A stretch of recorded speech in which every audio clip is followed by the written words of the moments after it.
امیر المومنین حضرت عمر فاروق رضی اللہ تعالیٰ عنہ کی عدالت عالیہ میں ایک مقدمہ پیش ہوا۔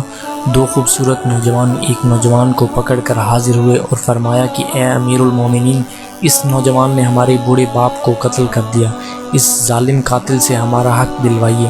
آپ رضی اللہ تعالیٰ عنہ نے دعویٰ سننے کے بعد ملزم کی طرف دیکھا اور دریافت فرمایا کہ تو اپنی صفائی میں کیا کہتا ہے؟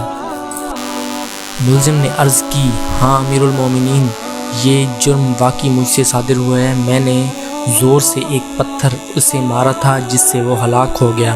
فاروق اعظم رضی اللہ تعالیٰ عنہ نے فرمایا، گویا تو اپنے جرم کا اقرار کرتا ہے؟ ملزم، ہاں امیر المومنین، یہ جرم واقعی مجھ سے صادر ہوا ہے۔ آپ رضی اللہ تعالیٰ عنہ نے فرمایا، پھر تم پر قصاص لازم ہو گیا ہے، اس کے عوض تمہیں قتل کیا جائے گا۔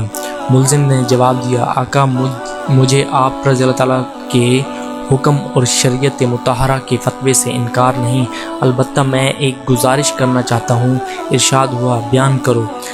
عرض کی، 3 دن کی مہلت چاہتا ہوں، 3 دن بعد حاضر خدمت ہو جاؤں گا۔ عظیم قائد نے کچھ دیر سر جھکا کر سوچا، غور کے بعد سر اوپر اٹھایا اور فرمایا، اچھا کون ضامن ہوگا تمہارا کہ تم باقی وعدہ کو ایفا کرنے کے لیے تیسرے دن عدالت عالیہ میں حاضر ہو کر خون کا بدلہ خون سے دو گے؟ عمر فاروق رضی اللہ تعالیٰ عنہ کے اس ارشاد پر اس جوان رونا نے پر امید نظروں سے حاضرین نے مجلس کا جائزہ کے بعد حضرت ابو ذر غفاری کے متدین پر نور چہرے پر نگاہیں گاڑتے ہوئے اشارہ کیا کہ یہ میری ضمانت دیں گے۔ خلیفۃ الرسول نے ان سے دریافت فرمایا تو انہوں نے کہا، بے شک میں ضمانت دیتا ہوں کہ نوجوان 3 دن بعد تکمیل قصاص کے لیے عدالت میں حاضر ہو جائے گا۔ اس ضمانت کے بعد ملزم کو چھوڑ دیا گیا۔ 2 دن گزر گئے اور تیسرا دن آ گیا۔ جلیل القدر صحابہ اور مشیران نے خلافت دربار میں جمع ہوئے۔ دونوں مدعی بھی آ گئے، حضرت ابو ذر غفاری رضی اللہ تعالیٰ عنہ بھی آ گئے اور ملزم کا بے قراری سے انتظار ہونے لگا۔ جوں وقت گزرتا جا رہا تھا، صحابہ کرام رضی اللہ تعالیٰ کا اضطراب بڑھتا جا رہا تھا، کیونکہ ملزم ابھی تک نہیں پہنچا تھا اور وقت قریب آ رہا تھا، اور صحابہ رضی اللہ تعالیٰ کو ابو ذر رضی اللہ تعالیٰ عنہ کی نسبت پریشانی ہونے لگی۔ 1-2 مرتبہ مدعیوں نے بھی دریافت کیا، مگر انہوں نے ہر مرتبہ یہی جواب دیا کہ اگر 3 یوم گزر گئے اور ملزم نہ آیا تو میں اپنی ضمانت پوری کروں گا، پریشانی کی کوئی بات نہیں۔ جب حاضرین پریشانی کی انتہا پہنچ گئے اور دہلا دینے والے انجام کے تصور سے سہم گئے کہ اچانک ایک طرف سے ملزم دربار میں حاضر ہوا۔ اس کا جسم پسینے سے شرابور تھا، چہرے پر گرد جم چکی تھی، مسلسل بھاگنے سے اس کی سانس پھول گئی تھی۔ اس نے آتے ہی سلام کیا اور عرض کی، اللہ تعالیٰ کا جو حکم ہے بجا لایا جائے۔ امانت کی سپردگی۔ آپ رضی اللہ تعالیٰ عنہ کی دریافت کرنے پر ملزم نے بتایا کہ میں ایک امانت والے کے سپرد کرنے گیا تھا۔